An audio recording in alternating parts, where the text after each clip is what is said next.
aking bunsong kapatid din sa bukid mga kamangyan, kaya naman sinamahan ko ay for the go.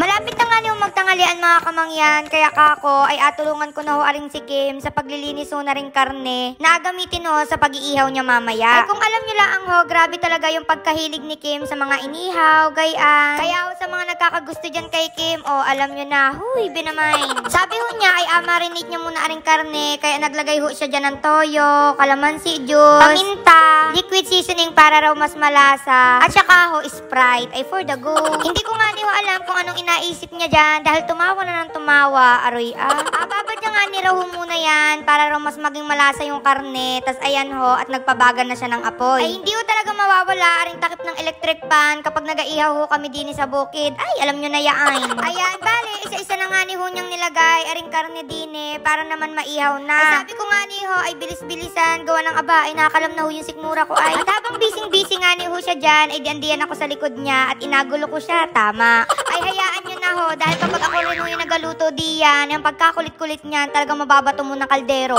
After ilang minuto nga ni ho mga kamangyan, kako ay ilipat na namin din sa isang lagayan aling kanyang mga inihaw. Bago pa rin tuluyang maging abo. Ay gayang paman din yan kapag nag-aihaw. Ay binamain. At nung mapalamig na nga ni ho aring mga karne, ayan ho, at tinulungan ko na rin si Kim na gayat-gayatin ho sa maliliit arihong inihaw. Ay kanina ko pa nga ni ho inatanong kung ano yung kakaiba din sa luto niya, pero sabi niya, ate, watch and learn. Wow, English yun. So ayan ho, nung matapos na namin gayatin, naglagay na ho siya dyan ng siling green, konting sibuyas, luya, at saka ho aring pipino. Ay for the go. Hinalo-halo niya nga nilango ng kaunti, tapos sabi niya, ay gayan daw ang tamang paglalagay ng paminta. Ay, masasapak. Tapos mga kamangyan, naglagay na rin ho pala siya dyan ng kaunting suka, tapos hinalo-halo niya lang ho ulit. So gayon lang ho kadali, yan daw ho ay inihaw na hindi na kailangan ng sausawan. Wow naman, chef yan. So arin na ho ang recipe ni Kim. Alam niyo na, 31 takal. Huy, bakit naman nagbenta? Tapos sabi ko ho, kunyari asubuan niya kayong mga manonood. Pero ang asubuan ako, tama. At dahil nga ni ho, kanina pa kaming naguto mga kamangyan. Ayan ho, at kumain na agad kami diyan. Ay for the go. Pero sa totoo lang, alam niyo ga mga kamangyan, aring si Kim ay masarap din talagang magluto. Iyoy. Medyo tamad nga nila ang magluto. Wow, nilaglag. Pero once na magluto ho siya, talaga namay mapaparami yung kain mo. Wow naman. At habang nagkakain nga ni ho ako diyan, sabi ko nga ni sa kanya, sobrang bilis ng panahon. Kami ay mga dalagat binata na ngayon. Huy!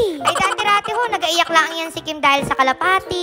Kapag hindi na isama ni tatay sa bayan. Kapag naagawan ng remote, kapambato ng bubo. Pero ngayon, malapit na kami mag-asawahan. Huy, ako muna. So ayan na mga kamangyan, nasarapan nga ni rin ako sa luto ni Kim. Kaya ayan, at naparami rin talaga yung aking kain diyan. Kaya nga niyo sabi ko, sa susunod, abay, siya na lang yung magluto at ako yung makain. Huy! At pagkatapos nga niyo namin kumain mga kamangyan, habang nagatambay ho kami din ay inaturuan ko ho aris si Kim kung paano kumita para kahit estudyante siya, ayan, may sarili na siyang kwarta. Huy, binamain. So ayan, nakapag-download at nakapag-register na nga ni raw siya dito sa Sitaw app. At ngayon ay inatanong niya kung paano nga ni raw ho maglagay ng products. Ay for the go. Ay para rin ho aris sa inyo mga kamangyan. Kunyari, nakapag-download at register na kayo, ngayon naman ay garni ho yung pag-a-add ng product. Ay siga ho mga kamangyan, sabi ko sa inyo, hindi nyo na ho kailangan ng warehouse o kaya naman ho ay ng stock room. Dahil ho yung mga products na abenta ninyo ay ilalagay nyo lang ho sa inyong online shop. Una ho ay pumunta muna kayo sa inyong account, i-click nyo yung products, tapos yung products warehouse. After ho nun, ay di mapili ka lang ng any category na gusto ho ninyo. Tapos ho, pili lang kayo diyan ng items. At once na makapili na ho kayo, ay dipindutin nyo ho yung batch publish. Tapos ho, pwede na kayo maglagay ng commission rate na gusto ninyo. Kaya ko ho, ang inalagay ko ay 5%. So okay na ho yun sa akin para rin hindi ho masyadong mataas yung markup value. Wow, may pagayon. Tapos ho, gantay lang tayo na ma-approve yun ni Sitaw. At once ho na okay na, ay di pwede nyo na hong i-publish. O, ay di gayon lang naman ho kadali. Kahit nasa bahay ka lang, ay di pwede kang kumita. O, iba naman. Kaya kung ako sa inyo, ay mag-download na ho kayo ng Sitaw app. Mag-register na rin ho kayo gamit ang aking referral code. Dalat ka. So, ayun mga kamangyan, mamimili pa rin ako ng bibigyan ng tig to 2,000 Gcash. Basta i-follow nyo lang ang ating page at share ang video, ano? O, ay siya, hanggang dito na lang ang ating video at kami napauwi na ni nanay. Bye-bye, love you. Huy!